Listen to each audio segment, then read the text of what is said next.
তহা সিদ্দিকী হুজুরের সঙ্গে আবার জলসা হয়েছে, আমাকে বুকে জড়িয়েছে। আল্লামা রুহুল আমিন সাহেব রহমতুল্লাহ আলাই, তিনার পোতার সঙ্গে ফুরফুরার মাটিতে জলসা করেছি। আল্লাহর কৃপায় আমি জিজ্ঞাসাও করি না কেউ কি যে কোন হুজুর আছে, কাকে দাওয়াত দিয়েছো, আমার জিজ্ঞেস করার প্রয়োজন লাগে না, যেহেতু আমি কোরআন আর হাদিসের কথা বলবো, কারোর বিরোধী কথা কেন বলবো। আমার 20,000 জলসা ছুটছে, এখানে আমি 2 ঘন্টা স্টেজে আছি। একটা মানুষ একটা স্পিচ নিয়ে আসুন, দাদা হুজুর পীর কেবলা রহমতুল্লাহ আলাই, 5 হুজুর পীর কেবলা রহমতুল্লাহ আলাই, কারোর বিরুদ্ধে যদি একটা স্পিচ দেখাতে পারেন, আমি তার জুতোর মালা পরে শওকতের বেটা এখান থেকে ঘর যাবে। একটাও বাক্য বলিনি। কেন? আবার বলে যাচ্ছি, আজকে কখনো হক্কানি পীরের বিরোধী এই শওকতের বেটা নয়। এই নেতারা, এমএলএ এমপিরা আপনাকে লড়াই লাগিয়ে দিয়েছে। তুমি এমএলএর লেগে মাথা পাঠাচ্ছ, তোমার ভাইকে মারছো, আর সে হারাম করে একসাথে বসে এক টেবিলে অ্যাসেম্বলিতে খাচ্ছে। লিখে নে, তোমার এমপি কে বলবে, এই কামার পুকুরের এমএলএ এমপি কে বলবে মৌলবি শওকতের বেটা বলে গেছে। আমি আবার আসছি, যদি বাপের হিম্মত থাকে তো আমার সঙ্গে কথা বলতে বলবে তোমার এমএলএ কে। আমি বলে যাচ্ছি, তারা এক টেবিলে খায় আর তুমি মারামারি করো। তোমার গ্রামে যখন বোম নিয়ে দুটো দলে মারামারি হয়, তোমার এমএলএ আসে না কেন? তুই এসে প্রথম বোমটা তুই চালাবে না, তুই সালারা মরগা, আমি ঠিক জায়গায় আছি। তোমার এমপি, আরে কষ্ট তো ওই জায়গায়। আপনারা ইমানদারির সঙ্গে বলবেন, আপনারা ভোটের সময় এমপি কে দেখে এলেন প্রচার করতে, তারপরে একবারও এখনো দেখেছেন? বিসমিল্লাহ, আলহামদুলিল্লাহ, এখানে রাখেন।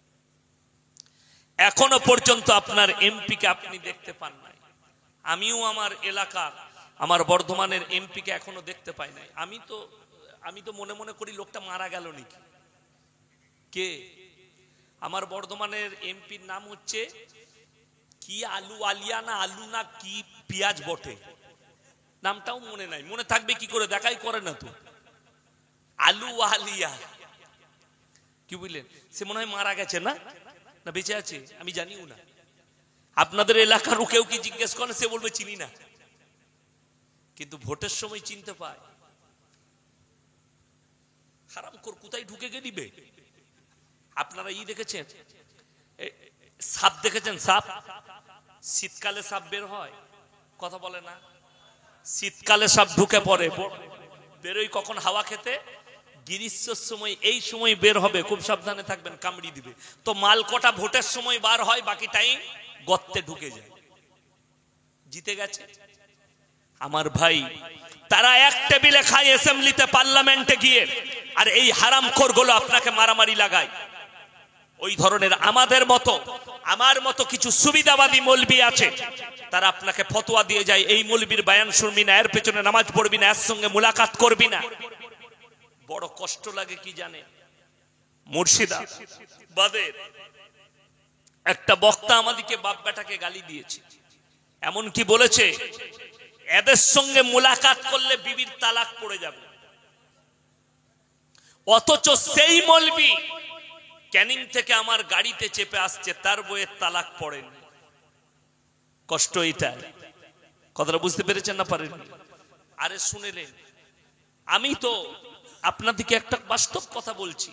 দেখুন, আমার কাছে বিশেষ করে আমি সব হুজুরদের সাথে জলসা করি। কালকে আমি বলেছি, দাদা হুজুর পীর কেবলা রহমতুল্লাহ আলাই ফুরফুরার মাটিতে শুয়ে আছেন। তার জীবনীটা, দাদা হুজুর পীর কেবলা রহমতুল্লাহ আলাইয়ের জীবনীর ওসিয়তনামার একটা অংশ যদি মানুষ আমল করে, তার দুনিয়া আখিরাত দুটোই কামিয়াব। কিন্তু কোনো কিচ্ছু নাই। আপনি দেখুন, ওসিয়তনামায় লেখা আছে যে কিয়াম করা মুস্তাহাদান, করলে ভালো, না করলে কোনো দোষের নাই। কে লিখেছেন? দাদা হুজুর পীর কেবলা রহমতুল্লাহ। তেনার আওলাদ এখন যারা হুজুররা আছেন, তেনারাও বলছেন কোনো অসুবিধা নেই। আমি খুশি কি শুনেলেন? আমি সেদিনে কোলাঘাটে ছিলাম। কোলাঘাটে আমাকে ডেট পাইনি, আমি বললাম ভাই সময় দিতে পারবো না, আমার বর্ধমানে জলসা শেষ হবে রাত 12টায়। আমাকে বললো হুজুর আপনাকে আসতেই হবে, আপনি ফজরের পরে 1.5 ঘন্টা বয়ান করবেন। আমি বললাম তাহলে আছি। তো আমি সেখানে গেলাম, বয়ান করছিলেন আপনার হযরত মাওলানা আলী আসগর হুজুর মেদিনীপুরের, উনি বয়ান করছিলেন, খুব ভালো কথা বলছিলেন। উনি এলান করলেন আমার পরে ফজরের নামাজ হবে, তারপরে বর্ধমানের মাওলানা শওকত আলী সাহেবের ছেলে ইয়াসিন, মাওলানা ইয়াসিন আছে, উনার কথা হবে, আপনারা কেউ চলে যাবেন না। উনি এলান করলেন, কত ভদ্র ভাষায় আমার নাম নিলেন। আমি ফজরের নামাজের ইমামতি করলাম, তিনি আমার পেছনে নামাজ পড়লেন। কথা কি বুঝতে পারলেন? আমার আর উনার মধ্যে সমস্যা নাই, সমস্যা হচ্ছে তোমাদের মধ্যে। কথাটা বুঝাতে পারলাম? আমি ভালো করে বুঝবেন না। তাদের যারা ভক্ত আছে তারা ফটো শেয়ার করছে, দেখুন কত ভালো মুসলিম, হ্যাঁ হজ করতে গেছে, ওমরা করতে গেছে। আমির খান তো বছরে একটা করে বউ পাল্টায়। কথা বলেন ঠিক কি না? আর যেদিকে পাল্টায় একটাও মুসলিম নয়, সব অমুসলিম, ধরছে আর ছাড়ছে। তাকে বিয়ে করেছে, সে চলে গেল, তার বোনকে করেছে, চাস্তো বোনকে, আবার তার বিটিকে করবে না তার বোনকে করবে, তা আল্লাহ ছাড়া কেউ জানে না। এই তো তাদের চরিত্র। আবার কি কষ্ট তো ওই জায়গায়। আপনি ভাবতে পারেন যারা বলে তারা স্ট্যান্ডার্ড ফ্যামিলি, আমি তো দেখলাম সৈয়ফ আলী খানের ছেলে 20 বছর বয়স হবে, তার মেয়ে তার 20 বছরের ওপরে বয়স, দু ভাই বোন ন্যাংটো গা ধুচ্ছে সুইমিং পুলে, ন্যাংটো। তাদের নাম স্বীকৃতি, তাদের নাম শিক্ষিত, তাদের নাম ভদ্রতা, তাদের নাম স্ট্যান্ডার্ড। নাউজুবিল্লাহ। যদি তাদেরকে স্ট্যান্ডার্ড মনে করো, তুমি হচ্ছে আমেরিকা, লন্ডন, ব্রিটেনের ওই কুকুরের জাত, যারা কুকুরের সাথে জিনা করে, যারা মায়ের সাথে জিনা করে, যারা বোনের সাথে জিনা করে। আল্লাহর কসম, আমাদের মতো মৌলবীকে যদি জিজ্ঞেস করো, আমরা একটাই কথা বলবো, ওয়ালা তাকরাবুজ জিনা ইন্নাহু কানা ফাহিশা ওয়া সাআ সাবিলা। বিটি বাপের কাছে পর্দা করবে, ভাইয়ের কাছে পর্দা করবে। বিটি ভাইয়ের কাছে বোনকে পর্দা করতে হবে, অনেকের জানা নেই, বিপদ ঘটে যাবে। বোনকে পর্দায় থাকতে হবে, শরীর ঢেকে রাখতে হবে ভাইয়ের কাছ থেকে। ছেলে যদি বড় হয়ে যায়, মাকে ছেলের কাছ থেকে পর্দা করে রাখতে হবে শরীরকে, অনেকের জানা নাই, আমরা বুঝি না পর্দা কাকে বলে। নফসটাকে জিজ্ঞেস করুন। আমাকে গত 1 সপ্তাহ আগে একজন ফোন করেছিল যে আমাদের এখানে 20 বছরের একজন হাফেজ তারাবি শুনিয়েছে, তার পেছনে মেয়েরা তারাবি পড়েছে। আমি মনে এক মালেরও নামাজ হয় না, সব কেলানি খাবে কবরে। কি বুঝলেন? আর সে যে কি মার খাবে হাফেজ, তা সে আল্লাহ ছাড়া কেউ জানে না। সে যদি তাহাজ্জুদ গুজার হয়, তারপর তার পাছা ফাটিয়ে দেবে ফেরেশতা। 20 বছরের ছেলে যদি তারাবি পড়ে, 20 বছরের ছেলের মধ্যে ছেলেটা বালিগ না না বালিগ? বাবা, আজকে বিয়ে দিলে কালকেই ছেলে 1 বছর পড়ে, ঠিক কিনা কথা বলেন? সেই ছেলে যদি মেয়েদের তারাবি পড়ায়, সে যদি প্রথম রাকাতেই সালাম ফিরে আসসালামু আলাইকুম ওয়া রাহমাতুল্লাহ, আর যদি করে একটা বুবু বসে থাকে, আর ঘাটটা এইদিকে ঘুরবে না, ওইখানেই তো নামাজ শেষ হয়ে গেল। কথাটা বুঝতে পেরেছেন না পারেননি? আমি যেটা বলছি বাস্তব বলছি, মিথ্যা বলিনি। যদি বলেন হুজুর আপনার চোখ পড়বে কেন, তুমি মূর্খ, তোমার জানা নাই মানুষের দিলেতে আল্লাহ নফস দিয়েছে, দিল দিয়েছে। এই নফসটা এত বড় মূল্যবান নফস, ওই জন্য তোমাকে বলা হয়েছে তোমার নফসের হেফাজত করো, তোমার নফস, তোমার চোখের হেফাজত করো। নারী শরীর খোলা থাকলে সেখানে নজর পড়লে তোমার হৃদয় কেঁপে উঠবে। চলুন আপনাকে দেখিয়ে দিই। আমরা তো সাধারণ মানুষ, সাধারণ মানুষ তো বাদ দেন, আপনাকে বলে দিই, আমার আল্লাহ রাব্বুল আলামিন কোরআনে বললেন, হে আমার বিশ্ব নবী, পৃথিবীর মানুষকে বলো, হযরতে ইউসুফ নবী যখন যুবক হয়েছেন, সুন্দর দেখতে, অর্ধেক দুনিয়ার সৌন্দর্যতা আল্লাহ হযরতে ইউসুফ আলাইহিস সালাতু ওয়াস সালামকে দিয়েছিলেন। জোরে বলুন সুবহানাল্লাহ। ইউসুফ নবীকে অর্ধেকটা সৌন্দর্যতা দিয়েছেন। পানি ঠান্ডা ঠান্ডা। অর্ধেকটা সৌন্দর্যতা। ইউসুফ নবী বাচ্চা ছেলে যখন বালিগ হয়েছে, আমি ইউসুফ নবীর ঘটনা বলছি না আপনাদেরকে, আমি খালি বুঝাচ্ছি। বিসমিল্লাহ, আলহামদুলিল্লাহ, আমি খালি বুঝাচ্ছি তোমাদেরকে কি নারী কি, জিনা কি, নফস কি, এটা বুঝাচ্ছি। ইউসুফ নবী যখন যুবক হয়েছে, বালিগ হয়ে গেছে, সৌন্দর্যতা যখন ফুটে উঠেছে, বাদশার বিবির নজর পড়ে গেছে। বাদশার বিবির ছেলের বয়সী হবে। কিসের বয়সী বললাম? ছেলের বয়সী। কিন্তু প্রেম জেগে গেছে তার সৌন্দর্যতা দেখে। এরপরে বাদশার বিবি এত ইশারা করছে, কিন্তু ইউসুফ নবীর দিল তো পরিষ্কার, তার মনে খুঁত নাই, তার মনে পাপ নেই। পাপ জেগেছে জুলেইখার মনে, বাদশার বিবির মনে। এত ইশারা করছে, কোনো রেসপন্স নাই। আমাদের ছেলেরা দেখবেন যারা প্রেম করে, কি বুঝলেন, বাস স্ট্যান্ডে গিয়ে ইশারা করে,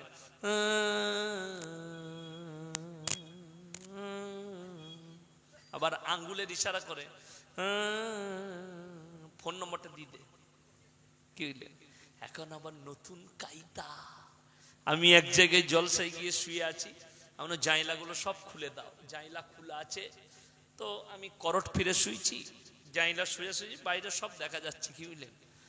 একটা ছেলে জাইলার গুড়াই গিয়ে, সামনে একটা বাড়ি ছিল, আজ তার ঘরে একটা মেয়ে, জাইলা দিকে এসে নম্বরটা লেখে ফেলে দিলে, বলে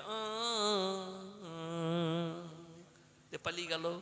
ইমাল ছুটে গিয়ে দেখছি নম্বরটা কুড়ি নিয়ে পালিয়ে গেল।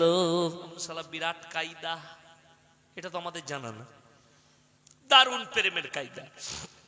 নম্বর চলে গেল, নম্বর ফেলে দিলে। ৩,৩,৫,০০,০০০ লিটার পানি বের হয়, জোরে বলুন সুবহানাল্লাহ। ৩,৫,০০,০০০ লিটার খালি হাজিদিকে পানি দেওয়া হয়, তারপরেও পানির চুল পরিমাণ লড়েনি, জোরে বলুন সুবহানাল্লাহ। সেই আবে জমজম কোপ, কার নিদান, আল্লাহ কিসের বরকত দিলেন? হযরতে ইসমাইলের কদম মুবারকের বরকত, জোরে বলুন সুবহানাল্লাহ। হযরতে ইসমাইলকে গরম বালুতে নামিয়ে, কোরআনে আছে ইন্না সাফা ওয়াল মারওয়াতা মিন শাআইরিল্লাহ।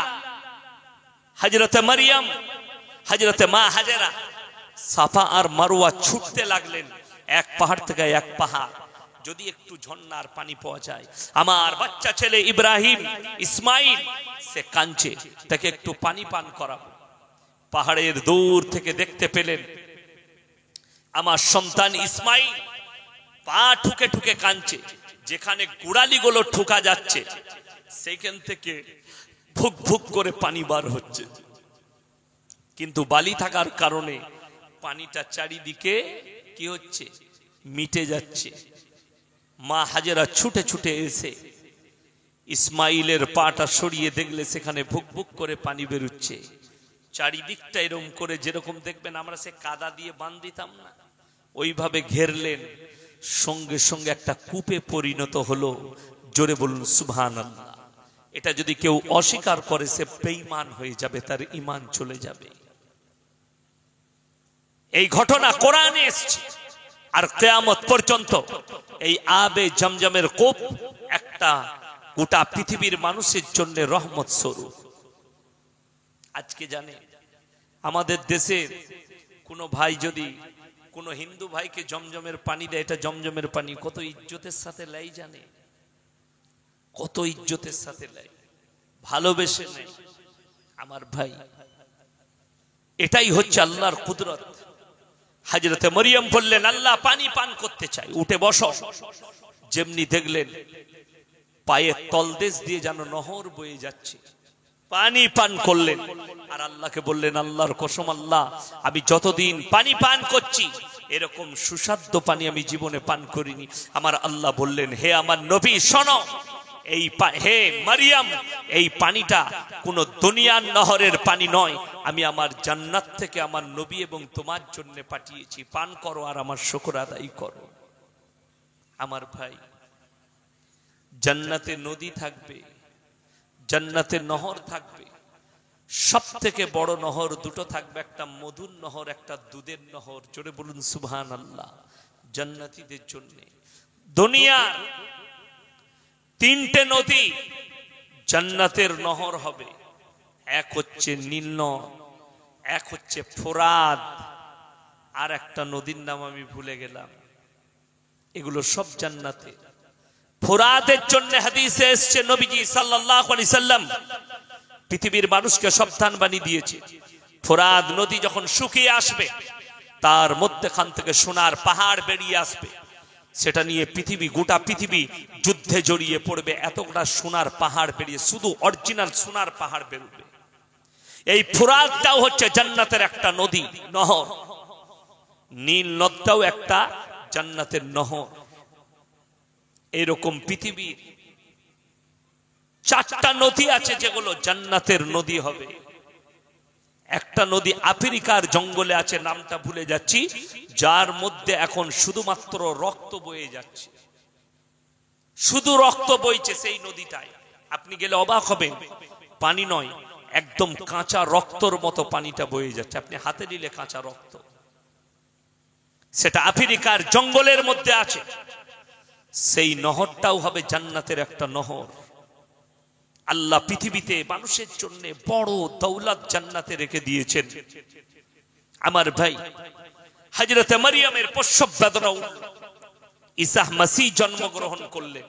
শুনে নেন, আল্লাহ রাব্বুল আলামিন পৃথিবীর মানুষের জন্য যেটা সম্ভব নয়, আমার আল্লাহর জন্য সম্ভব না? সম্ভব নয়, অবশ্যই সম্ভব। এটা বিশ্বাস করার নাম হচ্ছে ঈমান। এটা বিশ্বাস করতে হবে। আর নবীরা যেটা বলেছেন, নবীরা যেটা দোয়া করেছেন, আল্লাহ আসমানে লকির টেনে দিয়েছে। আসমানে আল্লাহ লকির টেনে দিয়েছেন। নবীরা যেটা বলতেন আল্লাহ লকির টেনে দিতেন। তার কয়েকটা দৃষ্টান্ত দেব। আমার ভাই, হযরত ঈসা মসিহ জন্মগ্রহণ করলেন মরিয়মের কোলে। আল্লাহকে বললেন, আল্লাহ এই বাচ্চা নিয়ে কি করব? পানি এনেছে, ঠান্ডা ফ্রিজের পানি, কই নিয়ে এসো। আল্লাহকে বললেন, ওগো আল্লাহ, আমি এই বাচ্চা নিয়ে কি করব? আমার আল্লাহ নিদান দিলেন, চলো তুমি তোমার এই বাচ্চা নিয়ে তোমার কওমের কাছে ফিরে যাও। আল্লাহ, আমি কওমের সর্দার দিকে কি জবাব দেবো? তুমি বলবে আমি রোজার মান্নত করেছি, আমি তোমাদের সাথে কথা বলতে পাবো না, তুমি আমার নবীর দিকে ইশারা করবে। পৃথিবীর মানুষ আশ্চর্য হবে, বাচ্চা ছেলে কিভাবে কথা বলবে? আল্লাহ ইসলামের যত বড় বড় কাজ পৃথিবীতে ঘটিয়েছেন বাচ্চা ছেলের দ্বারাই ঘটিয়েছেন এবং কাজ নিয়েছেন। হযরতে মারিয়াম নিজের কোলের বাচ্চা নিয়ে নিজের কওমের কাছে ফিরে গেলেন। কওমের লোক বললে, শোনো মারিয়াম, তুমি যতদিন না তোমার এই বাচ্চার বাপের পরিচয় দিচ্ছ, কার সঙ্গে নোংরা কাজ করেছো, কে তোমার সঙ্গে খারাপ কাজ করেছে, এর আব্বাকে তোমাকে পরিচয় না দেওয়া পর্যন্ত তুমি গ্রামে প্রবেশ করতে পাবে না। মারিয়াম বললেন, আল্লাহর কসম করে বলছি, আমাকে জিজ্ঞেস করো না, আমি রোজার মান্নত করেছি, আমি তোমাদের সঙ্গে কথা বলবো না। আমার কোলে যে বাচ্চা আছে তাকে জিজ্ঞেস করো সে কে। কিছু লোক বলতে লাগলো মারিয়াম পাগল হয়ে গেছে, কেউ কেউ বলছে পাগলের ভান করছে। আমার ভাইয়ের, আমার মায়েরা, বোনেরা, হযরতে মারিয়ামের কোল থেকে হযরতে ঈসা মসিহ ইশারা করলেন তার কওমকে, ক্বালা ইন্নী আব্দুল্লাহ আতানিয়াল কিতাবা ওয়া জাআলানি নাবিয়্যা ওয়া জাআলানি মুবারাকান আইনামা কুনতু ওয়া আওসানি বিস সালাতি ওয়াজ যাকাতি মা দুমতু হাইয়া। ক্বালা ইন্নী আব্দুল্লাহ, আমি হচ্ছি আল্লাহর বান্দা। আতানিয়াল কিতাব, আল্লাহ আমার উপরে কিতাব অবতীর্ণ করেছে। ওয়া জাআলানি নাবিয়্যা, এবং আল্লাহ আমাকে তোমাদের কাছে নবী করে পাঠিয়েছে। ওয়াজালানি মুবারাকান আইনামা কুনতু ওয়া আওসানি বিসসালাতি ওয়াজ যাকাতি মা দুমতু হাইয়া, এবং আল্লাহ আমাকে যতদিন বাঁচবো আমার উপরে রহমত বর্ষিত করেছেন, এবং যতদিন বাঁচবো আল্লাহ আমাকে নামাজ পড়তে বলেছেন, যাকাত প্রদান করতে। জোরে বলুন সুবহানাল্লাহ। তার কওমের লোক পাগল হয়ে গেল। কেউ কেউ বললে মরিয়ম জাদু করেছে, কেউ কেউ বললে এটা আল্লাহর পাঠানো দূত। তাদের মধ্যে মতবিরোধ তৈরি হলো। কেউ কেউ ঈসা মাসিহকে মেনে নিয়েছে, কেউ কেউ মানেনি। কিন্তু লাস্ট পজিশনে মানতে বাধ্য হয়েছে। কিন্তু পরবর্তীতে তাদের ঈমান নষ্ট হলো একটাই কারণে, আল্লাহ যখন তার কওমের কাছ থেকে ঈসা মাসিহকে তুলেছেন, ঈসা মাসিহ আল্লাহর বেটা। জোরে বলুন নাউজুবিল্লাহ। এই আল্লাহর সঙ্গে ঝগড়া চলছে আপনাদের, তো নাউজুবিল্লাহ বলতে লজ্জা লাগছে? গাঁজা খাবেন? গাঁজা, ওটা ভালো লাগবে। মদ খাবেন? ওটাও ভালো লাগবে। মেলা করবেন, মেলাতে মেয়ের গায়ে গা লাগিয়ে ঘুরবেন, ওটাও ভালো লাগবে। কিন্তু নাউজুবিল্লাহ বলতে খারাপ লাগছে, তাই না? সুবহানাল্লাহ বলতে লজ্জা লাগছে, তাই না? আলহামদুলিল্লাহ বলতে লজ্জা লাগছে, তাই না? তুমি মার খাবে না, তা কে মার খাবে? আমি বলছি, যেখানে মুসলমানের উপরে অত্যাচার করছে, দারুণ কাজ করছে, তারা দামি কাজ করছে, আরো করুক। এটা হওয়া দরকার আছে। আমি দোয়া করি যে আরো মারুক আপনাদিকে। এ তো কোরআনের কথা, আমার বাপের কথা না।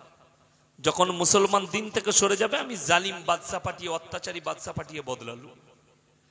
তোমার মুখ দিয়ে আলহামদুলিল্লাহ নাম বের হলে তোমাকে লোকে লাত মারবে না, তা কাকে লাত মারবে?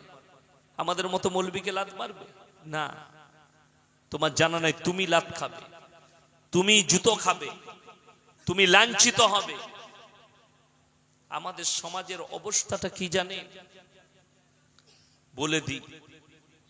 এই আমি কালকের জলসাতেই বলেছি, পরশু বলেছি, কি মুসলমান অবুঝ। আপনার মধ্যে হিংসা বিদ্বেষ আছে, আমাদের মধ্যে নেই। যদি বলেন কেমন করে, আমরা তো সব হুজুররা এক স্টেজে জলসা করি, তুমি মারামারি করো। কথাটা বুঝতে পারেননি? আপনি মারামারি করবেন, আমরা এক স্টেজে জলসা করি, এক স্টেজে। চলুন, আমার পেছনে সে নামাজ পড়ছে, তার পেছনে আমি নামাজ পড়ছি, কিন্তু ফতোয়া তুমি দিচ্ছ। কষ্টটা তো ওইখানে। ওই ধরনেরই আমাদের মতো কিছু ভণ্ড হুজুর, কিছু মৌলবি সমাজকে গুমরা করে দিয়েছে। ওর পেছনে নামাজ পড়ি না, এর পেছনে নামাজ পড়া যাবে না, এর বয়ান শোনা যাবে না, অথচ আমরা এক স্টেজে বয়ান করছি। সে আমার সাথে বয়ান করছে, আমি তার সাথে বয়ান করছি। খুব ভালো করে বুঝবে।